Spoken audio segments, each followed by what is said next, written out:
না, রিভার্সাল, হ্যাঁ, মানে উল্টো দিক থেকে সামনে যাবে। 1 নম্বর দিয়ে লেখো, গ্রামাঞ্চলে কত কিলোমিটারের মধ্যে, গ্রামাঞ্চলে কত কিলোমিটারের মধ্যে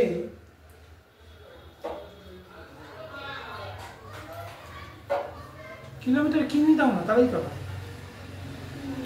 কিলোমিটারের মধ্যে একটি উচ্চ প্রাথমিক বিদ্যালয়, একটি উচ্চ প্রাথমিক বিদ্যালয় থাকা প্রয়োজন।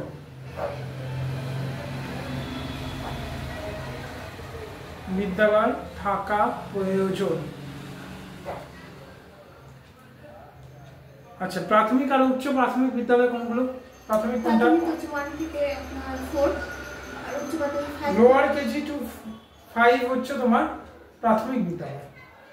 উচ্চ প্রাথমিক হচ্ছে 6, 7, 8, যেটার পরীক্ষা আসতে চলেছে আপার প্রাইমারি, তার মানে কি 6, 7, 8, মানে 6 to 8। প্রাথমিক হচ্ছে একদম লোয়ার কেজি থেকে শুরু করে একদম ক্লাস 5। তো এটা যেটা বলছে সেটা হচ্ছে 6 to 8 উচ্চ প্রাথমিক। উত্তর দেখো 3 কিলোমিটারের মধ্যে, 3 কিলোমিটার।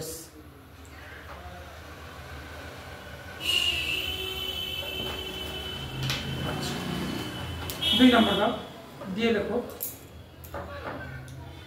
প্রাথমিক শিক্ষা বাধ্যতামূলক করার, প্রাথমিক শিক্ষা বাধ্যতামূলক করার প্রধান কারণ। প্রাথমিক শিক্ষা বাধ্যতামূলক করার প্রধান কারণ। 3টে মৌলিক জিনিস দরকার আমাদের, তাই তো?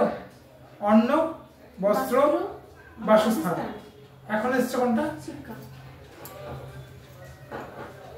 প্রয়োজন। হ্যাঁ, বাধ্যতামূলক করার কারণ। বাধ্যতামূলক করার কারণ অনেক সময় প্রধান কারণ দিতে পারে, একই। উত্তর দেখো,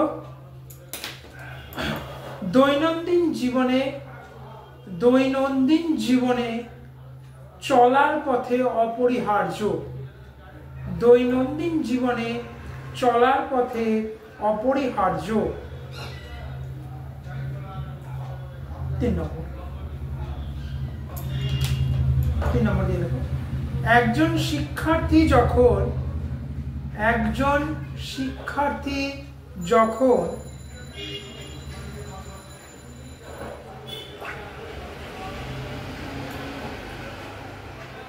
অর্জিত শিখন মনে করতে পারছে না। একজন শিক্ষার্থী যখন অর্জিত শিখন মনে করতে পারছে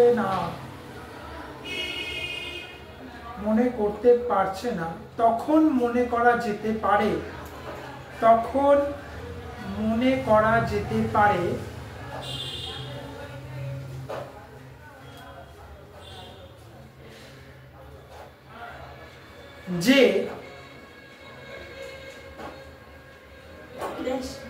যে শিক্ষার্থী দিয়ে ড্যাশ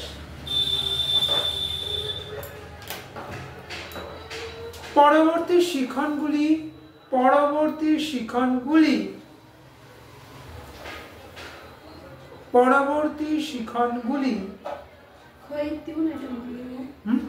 শিখন, নট শিক্ষণ, শিখন।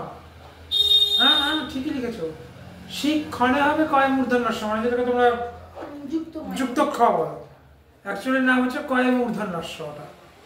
ওটাকে আমরা ওইভাবে লিখি, যুক্ত খ বলে লিখি। অ্যাকচুয়ালি বাংলা ভাষায় যুক্তক্ষর বলে কিছু নেই। আমরা বাচ্চাদের শেখাই কি পেট কাটা মূর্ধন্য ষ, না, উচ্চারণটা মূর্ধন্য ষ। পেট কাটা মনে রাখার জন্য আমরা ওইভাবে বলি, ঠিক আছে? কিন্তু অ্যাকচুয়ালি যখন মানে মনে করো তুমি ইন্টারভিউ দিচ্ছ, তুমি একটা বলে যে যুক্তক্ষ, ব্যাস ডিডাক্ট হয়ে গেল মার্কস। পেট কাটা মূর্ধন্য ষ, ডিডাক্ট হয়ে গেল মার্কস। দন্তন্য মূর্ধন্যের মধ্যে পার্থক্য করতে পারছো না, ডিডাক্ট হয়ে গেল মার্কস। তুমি যেহেতু বাংলা ভাষা নিয়ে পড়েছো, তবে তোমাকে বাংলার চর্যাপদ থেকে শুরু করে বর্তমানে যা আছে সব কিছু জানতে হবে। কম করে ওটার মধ্যে 80% জ্ঞান তোমার থাকতে হবে, then you are called the honours. আমি যদি পরীক্ষা দিতাম তাহলে আমাকে ইংলিশের ওল্ড ইংলিশ পিরিয়ড থেকে পোস্ট মডার্নিজম সব লিটারেচার মনে রাখতে হবে, কবে কি হয়েছিল, কোথা থেকে ভাষা এসছে, কি কি ভাষা দিয়ে তৈরি হয়েছে। কারণ আমরা যে ভাষাগুলো বলছি, বেঙ্গলি, ইংলিশ, স্প্যানিশ বা যে যা ভাষা বলছে, কোনোদিনই একটা সিঙ্গেল ভাষা থেকে এগুলো আসতে পারে না। 98% লোক ভাবে যে সংস্কৃত থেকে বাংলা ভাষা, টোটালটা ভুল। সংস্কৃত থেকে ওয়ার্ড এসছে, নট টোটাল ভাষাটা এসছে বাংলা। নদী, বৃক্ষ, তরু, আচ্ছাদন, এই সব ভাষাগুলো সংস্কৃত থেকে বাংলা ভাষায় এসছে অ্যাজ এ ওয়ার্ড হিসেবে, নট দ্য ফুল সেন্টেন্স। কেউ যদি বলে সংস্কৃত ভাষা থেকে বাংলা ভাষার উৎপত্তি হয়েছে, টোটালটা ভুল বলছে। বাংলা ভাষা যতটা আমরা, আমি তো বাংলা নিয়ে পড়িনি, যতটুকু আমার মনে আছে সেটা হচ্ছে মাগধী অপভ্রংশ অবহট্ট ভাষা থেকে বাংলা ভাষা এসেছে, এটা ঠিক।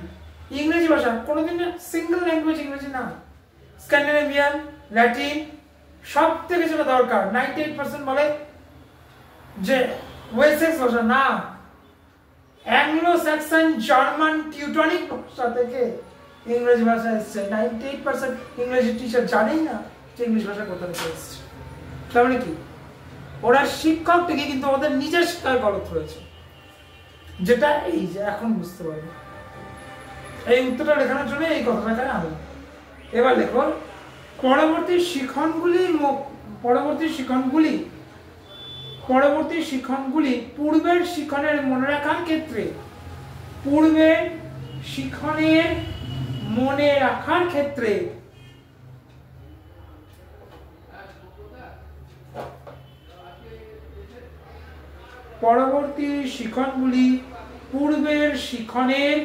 মনে রাখার ক্ষেত্রে অন্তরায় হয়েছে।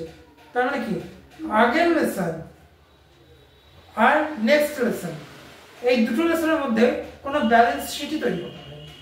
যার ফলে কি হচ্ছে, আগে যদি তোমার ফল্ট থাকে, তাহলে তুমি পরবর্তী যা শিখবে সেই ফল্টের উপর বেস করে শিখবে। যার জন্য ছোটদের বইয়ে বা ক্লাস 10 অবধি বইয়ে দেখবে একটা লেসন থেকে রিভিশন লেসন সবার আগে, বইয়ের ফার্স্টেই থেকে রিভিশন লেসন। যখন একটা স্যার থেকে আরেকটা স্যার কাছে ও ট্রান্সফার হয় বা ম্যাডামের কাছে ট্রান্সফার হয়, ওই রিভিশন লেসনে ওই স্যারটা বুঝে নেয়, মানে যারা ভালো টিচার তারা বুঝে নেয় যে ওর কোন জায়গায় ফল্ট রয়েছে। একটা মনে হয় অঙ্ক দেওয়া হলো, সেটা ঐকিক নিয়মে হবে, সেটা আমি রেশিও প্রপোর্শনে অঙ্কটা করতে পারি। প্রবলেমটা কোথায় হচ্ছে, ও রেশিও প্রপোর্শন করতে পারছে, ঐকিক নিয়ম করতে পারছে না। তার মানে কি, ও রেশিও প্রপোর্শনটা জাস্ট মুখস্থ করে রেখেছে, কারণ ঐকিক নিয়ম থেকে রেশিও প্রপোর্শনটা আসে। দিন বা সময়, লোক সংখ্যা, 10, দিন 15, লোক সংখ্যা 30, তাহলে এবার বল দিন কমবে না বাড়বে?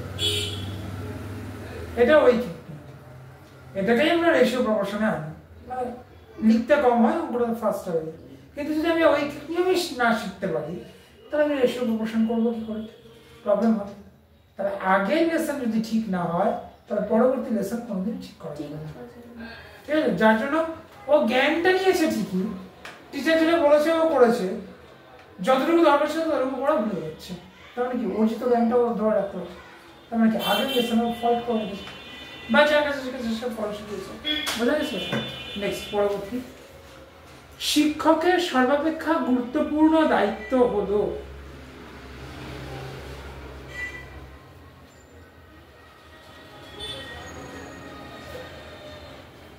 শিক্ষকের সর্বাপেক্ষা গুরুত্বপূর্ণ দায়িত্ব হলো,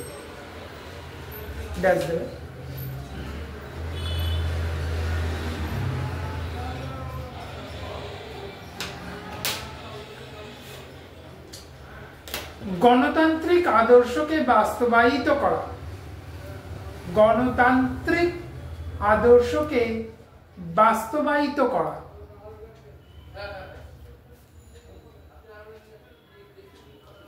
বাস্তবায়িত করা। দেখো, চারটা অপশনের দেওয়া থাকবে, ম্যাক্সিমাম সবাই ডি নম্বরে দাগ দেবে। তার কারণ, প্রথম এ নম্বরে রয়েছে গণতান্ত্রিক আদর্শকে বাস্তবায়িত করা, বি নম্বরে রয়েছে কোনো রাজনৈতিক দানে যুক্ত না হওয়া, সি নম্বরে আছে ধর্মীয় কাজে সক্রিয়ভাবে অংশগ্রহণ করা, ডি নম্বরে আছে তিনি যে সম্প্রদায় শিক্ষার্থীদের শিক্ষাদান করছেন তার নৈতিক মান অনুসরণ করা। যেই নীতিগত ব্যাপারে আমরা শিক্ষকের দাবি দিবে, দুটো তো ক্লোজ। এক, গণতান্ত্রিক আদর্শকে বাস্তবায়িত করা, আর দুই হচ্ছে রাজনৈতিক কোনো কাজে যুক্ত না হওয়া। তাহলে ওই বি আর ডি এর মধ্যেই সবাই ঘোরাফেরা করবে, কিন্তু হবে গণতান্ত্রিক আদর্শ। কারণ একজন শিক্ষক কোনো নির্দিষ্ট সম্প্রদায়ের ছাত্রকে শিক্ষাদান করেন, তার কাছে হিন্দু, মুসলমান, শিখ, বৌদ্ধ, জৈন সব সমান। হি or she is the teacher and they are his or her students. তার মানে এখানে কোনো রকম সাম্প্রদায়িকতা চলে না, ঠিক আছে। রাজনৈতিক কাজে, হ্যাঁ, শিক্ষকদের উচিত রাজনৈতিক কাজে যুক্ত না হওয়া। তার কারণ আমি কোনো পার্টিগত ব্যাপারে যদি যুক্ত হয়ে যায় অ্যাজ এ টিচার হিসাবে, তাহলে ওই ছাত্রটা বা ওই ছাত্রের ফ্যামিলি যদি আমার কোনো প্রোটেস্ট্যান্ট পার্টিতে যোগ দেয়, তাহলে ওর আমার মধ্যে কি হবে, একটা রেশাল হয়ে যাবে। ওর মামার রাগটা ওর উপরে গিয়ে মানে প্রভাবটা ফেলবো, তাহলে রাজনৈতিক কাজে যুক্ত হবে। এবার সবাই হয় বি না হলে ডিতে ডাকবে। সবসময় টিচার আদর্শ যদি বলে, তাহলে যেখানে গণতান্ত্রিক আছে সেটাকে খুঁজে বের করা, বা যেটা গণতন্ত্র ডেমোক্রেসির সাথে যেটা যুক্ত রয়েছে সেটাকে খোঁজার চেষ্টা করবে, ঠিক আছে। নেক্সট, পরবর্তী কোয়েশ্চেন, শিক্ষাদান প্রক্রিয়ার প্রধান উদ্দেশ্য হলো, শিক্ষাদান প্রক্রিয়ার প্রধান উদ্দেশ্য হলো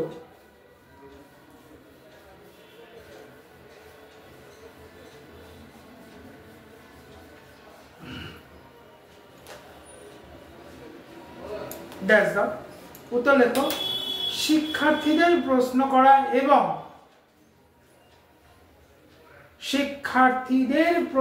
করা এবং উত্তরের মূল্যায়ন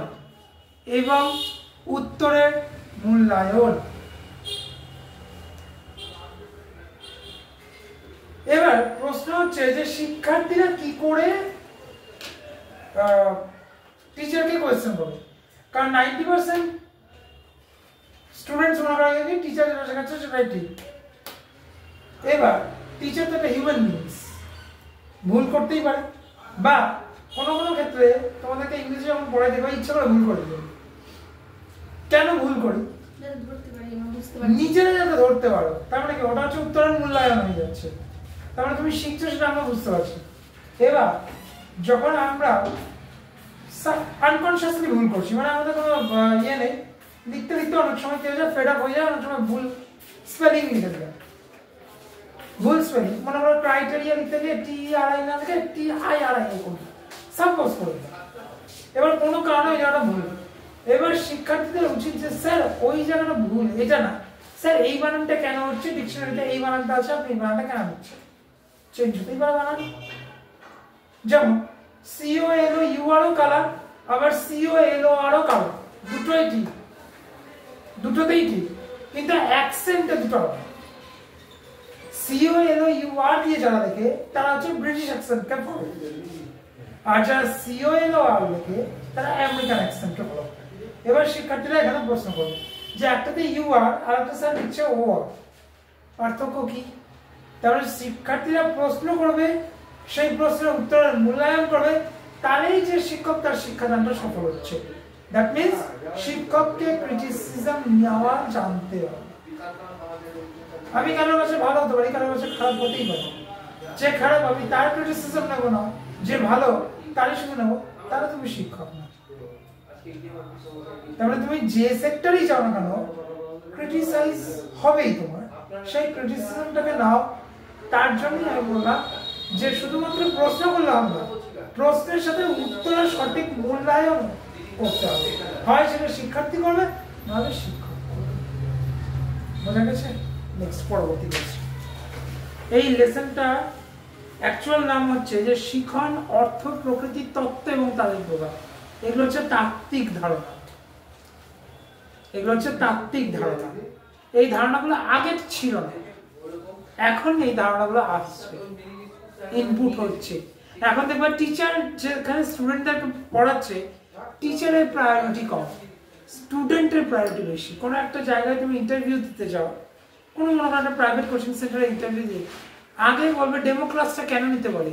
ওই ডেমো ক্লাসে যারা শিক্ষার্থী আছে তারা মূল্যায়ন করবে তুমি কিরকম টিচার, তার বেসিসেই তোমার জয়নিং হবে।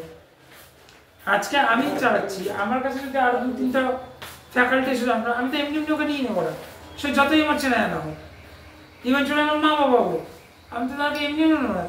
যেসব স্টুডেন্ট আছে তাদেরকে আগে ডেমো ক্লাস না হোক, সে আমার মা হোক বাবা হোক, নিজেরই কেউ না হোক না কেন, যেটা স্টুডেন্ট বলবে যে হ্যাঁ এই ম্যাডামটা বা এই স্যারটার কাছে বুঝতে পারছি, বা স্যারটা ভালো পড়াচ্ছে, বা ম্যাডামটা সমাধান আছে, ওদের যেটা ফিডব্যাক আসবে তার বেসিসে ওর জয়েন হবে। এটা শুধুমাত্র প্রাইভেটের ক্ষেত্রে না, গভর্নমেন্ট স্কুলেও তাই। দেখবে আগেকার দিনে পিটি স্যাররা আসতো নিয়ে বিভিন্ন রকম ম্যাপ ট্যাপ নিয়ে বোঝাতো, তার মানে কি ওটা ওদের ডেমো ক্লাস চলছে। এবার ওদের যে টিচার যারা একদম ক্লাস বেঞ্চে এসে বসতো, ওরা কি করতো আমাদের কাছ থেকে ফিডব্যাক নিত, তারপরে মার্কসটা বসাতো। যদি টেটে যদি কোথাও পড়াতে যাও তাহলে বুঝতে পারবে এই জিনিসটা, খুব হয় এই জিনিসটা। ইন্টারভিউতে তোমাকে বলবে না যে তুমি কি জানো সেটা দেখবে না, তোমাকে এরকম হোয়াইট বোর্ড দিয়ে দেবে, মার্কার ডাস্টার সব রাখা দেবে।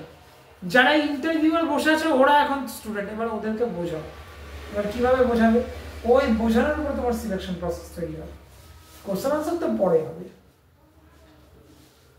কোশ্চেন আনসার পরে হবে, তখন ওরা তোমার ইন্টারভিউ না, ওরা তোমার স্টুডেন্ট, এবং এমন স্টুডেন্ট যারা কিছুই জানে না। এবার তোমার সাবজেক্টে যেহেতু তোমাকে দিল, এবার বললো যে বা অঙ্ক দিল, যেহেতু আমরা আর্টসের সাবজেক্ট, তাই আর্টসেরই কোনো একটা দিল, মনে করো ইংরেজি দিল বা জিওগ্রাফি দিল। এবার ম্যাপ করে বোঝাবে না, ম্যাপ না এঁকে বোঝাবে, কি করে বোঝাবে, ওটা হচ্ছে তোমার মেন শিট ফাইল। ওখানেই তোমাকে সিলেক্ট করা বা রিজেক্ট করা ওখান থেকেই বেরোবে। তবে যে কোনো শিখন বা শিক্ষা জাতীয় যে কোনো জিনিস শিখতে পারি, তার থিওরেম অর্থাৎ তার তাত্ত্বিক ধারণা সেটা আগে বুঝতে হবে। বোঝা গেছে? নেক্সট কোশ্চেন দেখো। কার্যকরী শিখনের ক্ষেত্রে, কার্যকরী শিখনের ক্ষেত্রে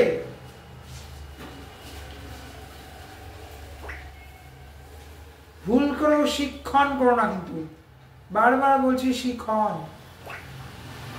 কার্যকরী শিখনের ক্ষেত্রে নিম্নের কোনটি সর্বাপেক্ষা গুরুত্বপূর্ণ? সর্বাপেক্ষা গুরুত্বপূর্ণ।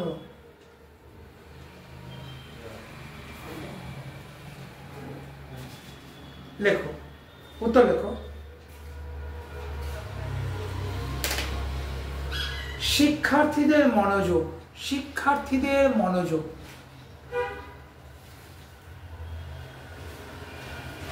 দেখো চারটা অপশন দেবে, খুব ক্লোজ অপশন দেবে। দেখো কিরকম দেবে, বিষয় উপস্থাপনের পদ্ধতি মানে TLM, teaching learning process, M মানে শ্রেণী শৃঙ্খলা, বিষয়বস্তুর অর্থ ও বোধগম্যতা, শিক্ষার্থীদের মনোযোগ। দেখো চারটাই কিন্তু ইম্পর্টেন্ট, চারটাই লাগবে, কিন্তু সব থেকে বেশি লাগবে কি শিক্ষার্থীর মনোযোগ। কারণ তুমি একটা কোনো জিনিসকে অ্যাপ্লিকেবল করছো, কার্যকরী করছো, তাহলে কারোর উপরে যখন অ্যাপ্লিকেবল করবে, তোমার এলিমেন্টার থেকেও বেশি দরকার কি সেই শিক্ষার্থী বা সেই স্টুডেন্টটা বা সেই বাচ্চাটা কতটা তোমার কথাকে মন দিয়ে শুনছে। পৃথিবীর সব থেকে টাফ কাজ হচ্ছে কোনো টিচিং এলিমেন্টকে অ্যাপ্লিকেবলে নিয়ে আসা, সব থেকে টাফ কাজ। যার জন্য দেখবে আমি নিজেও ছোট বাচ্চাদের পড়াতে পারি না। কেন? কারণ ওদের মাইন্ডটাকে নিজের মধ্যে ঢুকতে গেলে কি করতে হবে, ওদেরকে ওই ভাষাতে আমাকে নিয়ে আসতে হবে। তাহলে দেখবে একটা প্রাইমারি স্কুলের টিচার বাচ্চাদেরকে যতটা হ্যান্ডেল করতে পারে, হাই স্কুলের টিচার কিন্তু পারে না। কারণ ও ওই লেভেলটাতেই নেই, ও তার থেকে ওই লেভেলটাকে সারপ্লাস করে গেছে, ও এখন ক্রিটিক্যাল ভাবে চলে। তাহলে একটা বাচ্চার মনোযোগকে কনসেন্ট্রেট করা আর একটা বড় মানুষের মনকে কনসেন্ট্রেট করা আকাশ পাতাল ব্যাপার। একটা বাচ্চাকে করতে হয়, আর বড়রা নিজেরাই করে। শুধু কি করতে হয়, টিচারের কথা বলার একটা স্টাইল করতে হয়। এমন একটা টিচার আছে, তুমি বাঘ ভাল্লুকের গল্প জানো, কিন্তু পড়াচ্ছে এমন ভাবে মনে হবে যে নতুন শুনছো।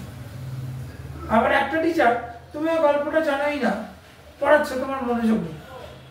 তাই দুটো কি হয়ে গেল, একদম ডিফারেন্ট, আলাদা দিকে রান করছে। তাই শুধুমাত্র শিক্ষার্থীর মনোযোগ এটা তো দরকার, তার সাথে দরকার কথা বলার স্টাইল বা পড়ানোর স্টাইল যেটা প্রকৃতির মধ্যে পড়ে। এই যে অর্থ প্রকৃতি তত্ত্ব প্রথম কথা, এই যে দ্বিতীয় নোট হচ্ছে প্রকৃতির মধ্যে। বোঝা গেল? নেক্সট পরবর্তী কোশ্চেন দেখো, পরবর্তী কোশ্চেন দেখো,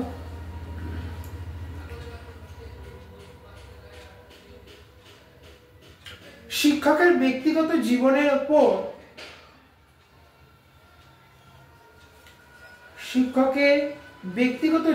উপর সম্প্রদায়ের হস্তক্ষেপ, জীবনের উপর সম্প্রদায়ের হস্তক্ষেপ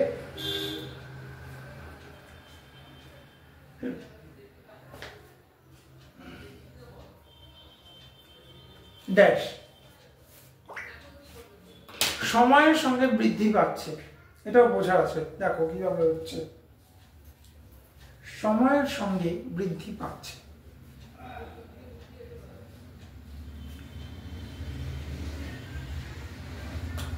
কিভাবে হচ্ছে দেখো, একটা টাইম ছিল যখন টিচার তার নিজের ইচ্ছা মতো পড়াতো।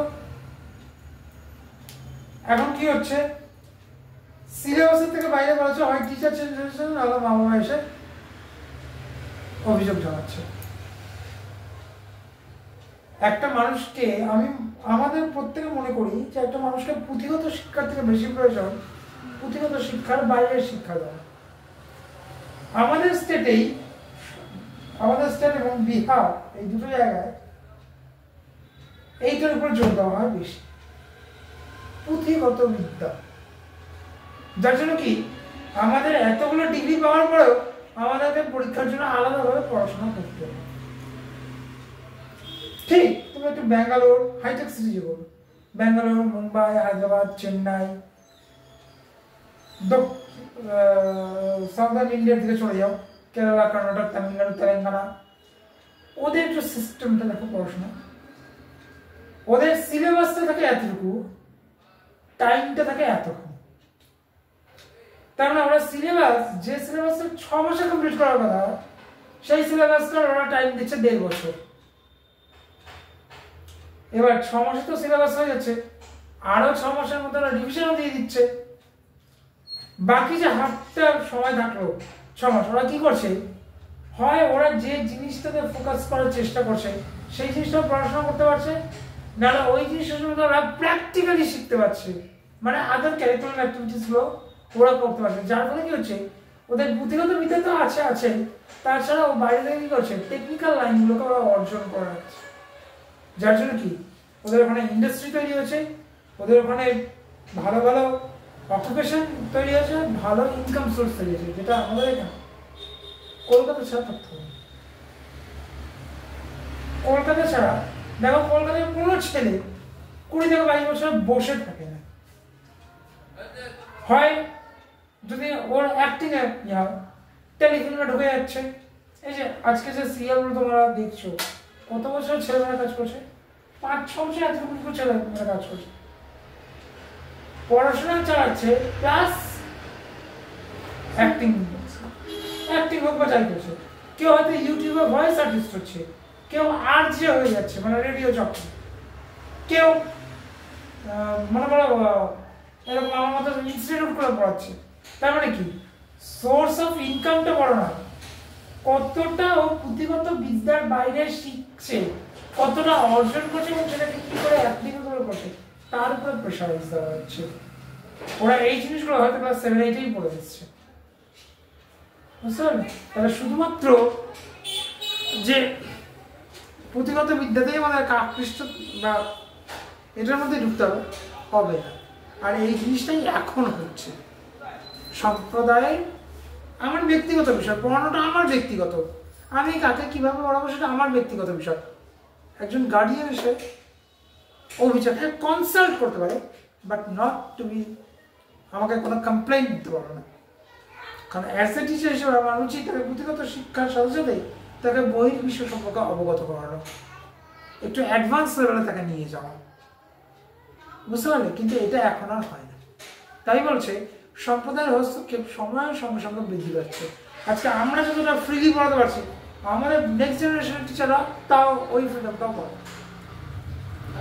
বোঝা গেছে? নেক্সট লেখো 8 নম্বর।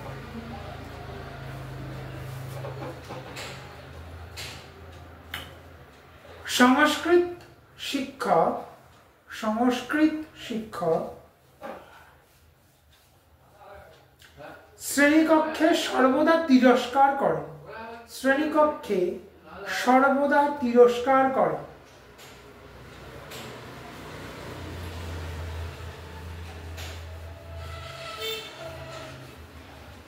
তিরস্কার মূর্ধন্য স হয় না, দন্তস্ব হয়। তিরস্কার করেন, কমা। শিক্ষার্থীরা সংস্কৃত বিষয়কে অপছন্দ করে।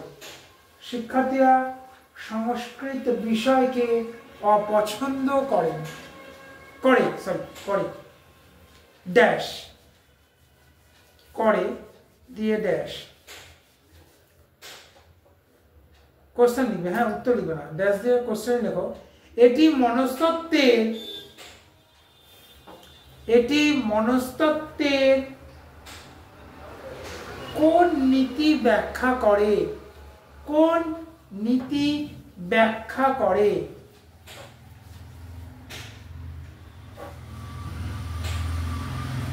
এবার উত্তর লেখো।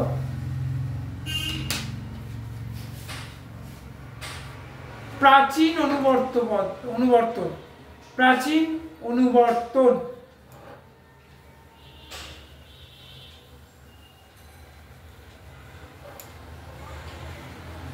তাহলে কি ইন্টারেস্ট গ্রো করতে পারছে না? ইন্টারেস্ট গ্রো করতে না পারলে কি হবে? অটোমেটিকলি ওই বিষয়টা আস্তে আস্তে কি হয়ে যাবে? অপছন্দের তালিকায় চলে যাবে। নেক্সট 9 নম্বর।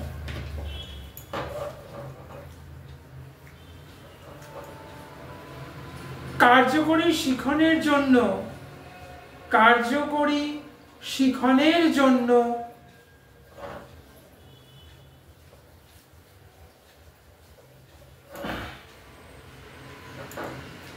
গতানুগতিক বিদ্যালয়গুলিতে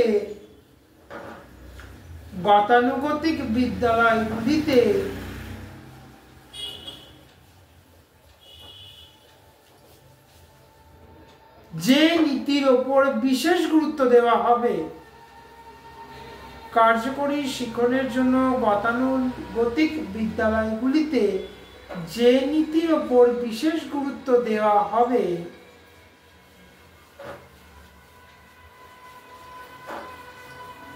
তা হলো দিয়ে ড্যাশ। উত্তর লেখো। পুনরানুশীলন। পুনঃ পয়স্য দন্ত ন, বৈষণ্যয় আকার, পুনরা নু দন্ত নয় হস্যু, তাহলে বস্যয় দীর্ঘি ল ন।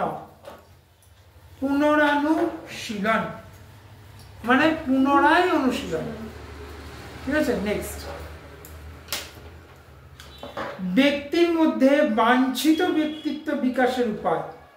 ব্যক্তির মধ্যে বাঞ্ছিত ব্যক্তিত্ব বিকাশের উপায়।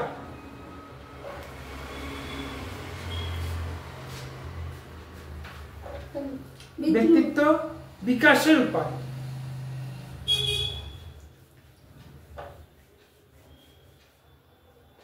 যেটাকে আমরা সহজ ভাষায় ইংরেজি বলে ইন্সপিরেশন, প্রেরণা। উত্তর হচ্ছে প্রেরণা। ভুল করেও প্রেরণা করতে যেও না। প্রেরণা কিন্তু অন্য জিনিস, প্রেরণা অন্য জিনিস। কারো দ্বারা অনুপ্রাণিত হলে সেটাকে বলা হয় প্রেরণা। আর প্রেরণা হচ্ছে প্রাক্ষবিক বিকাশের একটা উপায় মাত্র। ঠিক আছে। বাঞ্ছিত ব্যক্তিত্ব মানে কি? যে ব্যক্তিত্বটা থাকা দরকার, যে পার্সোনালিটিটা থাকা দরকার। যেমন একটা কবি পার্সোনালিটি থাকা দরকার। ও সাধারণভাবে প্রকৃতি বা সমাজকে দেখতে পারবে না। তাহলে হুট করে তো কেউ কবি হয়ে যায় না। কারণ কবির লেখা পড়েও অনুপ্রাণিত হয়। যেমন বাঙালিরা রবীন্দ্রনাথের কবিতা যদি না পড়ে তাহলে সে বাঙালি না। তারপরে কি বাঞ্ছিত ব্যক্তিত্ব আমাদের কাছে কে? ইংরেজি লিটারেচার ছেড়ে উইলিয়াম শেক্সপিয়ার বা চার্লস লামকে না পড়লে বাঞ্ছিত ব্যক্তিত্ব আমাদের না। তার মানে কি আমরা জন্ম থেকে উইলিয়াম শেক্সপিয়ারকে চিনি, চার্লস ল্যাম্বকে চিনি, বা যাদের কথাই আমরা বলছি চিনি না, ওদের লেখাটা আমাদেরকে ইন্সপায়ার করছে যে কেউ একবার হলেও যদি আমি এইভাবে লিখতে পারতাম, বা আচ্ছা কবিটা কি ভাবছে আমি যদি ওই জায়গায় থাকি তাহলে আমি কি ভাবতাম, এই জিনিসগুলো একবার না একবার হলেও তারা যদি মেন্টালিটি ঠিক থাকে একবার না একবার হলেও মাথাতে আসবে। যে স্যাড নোট লেখালো, এই নোটটাকে আমি আমার মতো করে লিখলাম, সেটা হচ্ছে টিচারের ইয়ে। এবার একটা ব্যক্তি মনে করে পড়ছে, সাপোজ মনে করো বাংলা তো অত ভালো জানি না, রবীন্দ্রনাথের একটা কবিতা আছে সোনার তরী, যে মেয়েটার বর্ণনা করে দেওয়া হয়েছে ওই বর্ণনাটা শেক্সপিয়ারের ডার্কের মেরি ফিল্মের সাথে প্রায় মিল খায়। তার মানে কি দুজনেই একই? কিছু পার্থক্য অবশ্যই রয়েছে। তাহলে ওই জায়গায় আমি থাকলে কি করতাম, বা আমি থাকলে তাকে কিভাবে দেখতাম, শেক্সপিয়ারের নজরে না রবীন্দ্রনাথের নজরে না আমি নিজে নজরে? তাহলে এই অন্তর্দৃষ্টিগুলো একাকি আসে না, আমার জন্মলগ্ন থেকে পায় না, কারোর দ্বারা ইন্সপায়ার হয়ে হয়। আমি পড়াচ্ছি, আমার ইন্সপিরেশনকে প্রফেসর শক্তিপদ পাত্র, উনি যে স্টাইলে পড়ায় ওনার স্টাইল আর আমার স্টাইল সেম। উনি এক্সপেরিয়েন্স, আমার অপেক্ষাতে এক্সপেরিয়েন্স কম না, অনেকটাই কম ওনার থেকে, কিন্তু ওনার স্টাইলটাকে ফলো করছি। তার মানে ওনাকে অনুকরণ করছি না, ওনাকে অনুসরণ করছি, আর ওনাকে আমার প্রেরণা তৈরি করেছি। যে উনি 85 বছর যদি এত স্প্রাউট থাকতে পারে, আমি তো 18 বছর আমি কেন স্প্রাউট? উনি একা যদি 10টা সাবজেক্ট পড়াতে পারে, তাহলে আমি কেন একা 5টা পড়াতে পারবো না? তার মানে কি প্রত্যেকটা জায়গায় প্রেরণা কাজ করে না। প্রেরণা একটা নির্দিষ্ট সময় অবধি কাজ করে, যতক্ষণ একটা মানুষ বা ব্যক্তি বা সত্তা তার অনুভূতিগুলো প্রকাশ করে আলাদা আলাদা মাধ্যম যতক্ষণ না কাজ করে ততক্ষণ প্রেরণা কাজ করে, তারপরে প্রেরণা। বুঝা গেল? একটা বাচ্চা খিদা পাক রাগ হোক বা কিছু, ওর একটাই কান্না। কিন্তু আমরা রাগের জন্য আলাদা ভাষা ব্যবহার করবো, ভালোবাসা হলে আলাদা ভাষা ব্যবহার করবো, খিদে পেলে আলাদা ভাষা ব্যবহার করবো, পড়াশোনার জন্য আলাদা ভাষা ব্যবহার করবো, আলাদা আলাদা ভাষা। তাহলে প্রেরণা ততক্ষণই কাজ করে যতক্ষণ ও নিজেকে পুশ করার কোনো উপায় পায় না। আর প্রেরণা হচ্ছে প্রেরণার থেকে টোটালি ডিফারেন্ট। আর অপশনে প্রেরণা প্রেরণা দুটোই আছে। কনফিউজ এইসব জায়গায়, এই জন্যই বলা হয় মাল্টিপল চয়েস। খুব ক্লোজ উত্তর দেয়। এখানে যেমন দিয়েছে প্রেরণা পেশনা সামাজিক চাপ অভ্যাস গঠন, খুব ক্লোজ। প্রেরণা থেকে প্রেরণা, প্রেরণা থেকে সামাজিক চাপ, সামাজিক চাপ থেকে অভ্যাস গঠন, কানেক্টেড সব কটাই, কিন্তু একদম প্রপার জিনিস সেটাকেই তুলতে হবে। নেক্সট কোশ্চেন দেখো, শ্রেণী শিক্ষণে শিক্ষক, শ্রেণী শিক্ষণে শিক্ষক দিয়ে ড্যাশ, শিক্ষণে শিক্ষক, আবার শিক্ষণে লেখে, আমি তো বলছি শিক্ষণে। শোনো উচ্চারণটা, শিক্ষণ আর একটা শিক্ষণ, একটা কয়ের একটা আওয়াজ আসছে, বুঝো? শ্রেণী শিক্ষণে শিক্ষক ড্যাশ। উত্তর লেখো। সহায়কের ভূমিকা না, সহায়ক কমা সঞ্চালক, সহায়ক কমা সঞ্চালক ও মাধ্যমে, ও সঞ্চালক ও মাধ্যমে ভূমিকা পালন করেন।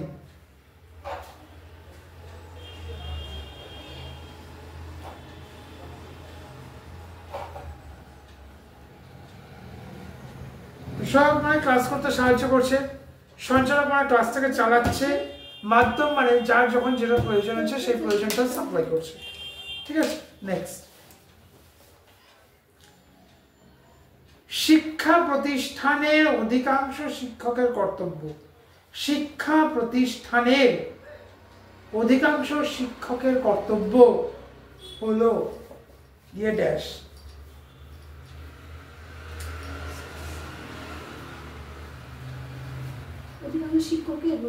শিক্ষকের কর্তব্য হলো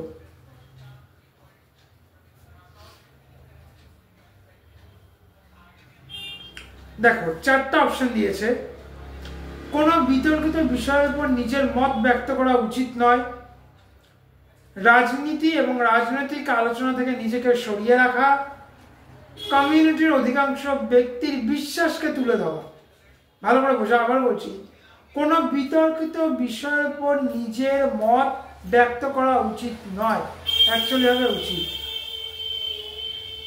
তার কারণ কি? ডিবেট কম্পিটিশন, সোজা হিসাব শুনতে হলো। দ্বিতীয়, রাজনীতি এবং রাজনৈতিক আলোচনা থেকে নিজেকে সরিয়ে রাখা, তার মানে পলিটিক্যাল সায়েন্সের তেমন কোনো সাবজেক্টই থাকতে হয়। 3, কমিউনিটির অধিকাংশ ব্যক্তির বিশ্বাসকে তুলে ধরা, তর্ক এবং লজিকের মাধ্যমে বোঝাও, বিশ্বাসকে না। তাহলে এই 3টা যদি ঠিক থাকতো তাহলে সব কটা হতো, কিন্তু এই 3টাই ঠিক না। কি কি? কোনো বিতর্কিত বিষয়ের উপর নিজের মত ব্যক্ত করা উচিত নয়, ভুল। রাজনীতি এবং রাজনৈতিক আলোচনা থেকে নিজেকে সরিয়ে রাখা, ভুল। কমিউনিটির অধিকাংশ ব্যক্তির বিশ্বাসকে তুলে ধরা, ভুল। তাহলে উত্তর হবে উপরের কোনোটিই না, উপরের কোনোটিই না। 3টে অপশন আছে, তার মধ্যে হচ্ছে উপরের কোনোটিই না। চাইলে এই 3টা লিখে নিতে পারো, চাইলে এই 3টা তুমি লিখে নিতে পারো। কত নম্বর আছে? এই যে শিক্ষা পদ্ধতি, এই 3টা লিখে নিয়ে এবিসি না এমনি লিখে নাও, পরপর 3টা কমা কমা দিয়ে দিয়ে ড্যাশ দিয়ে রাখো, উপরের কোনোটিই না।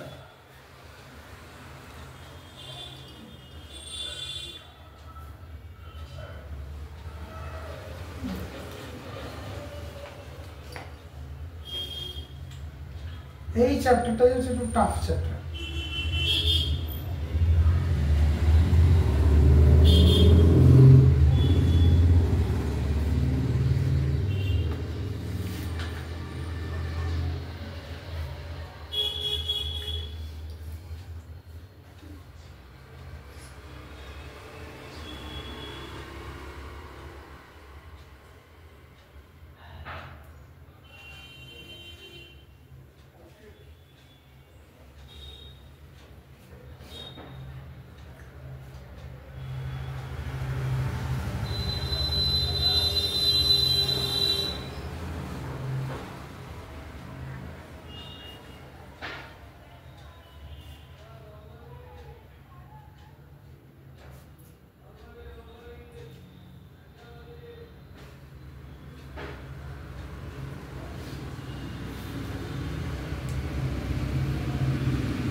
না, ড্যাশ দিয়ে লিখো, উপরে কোনোটি না।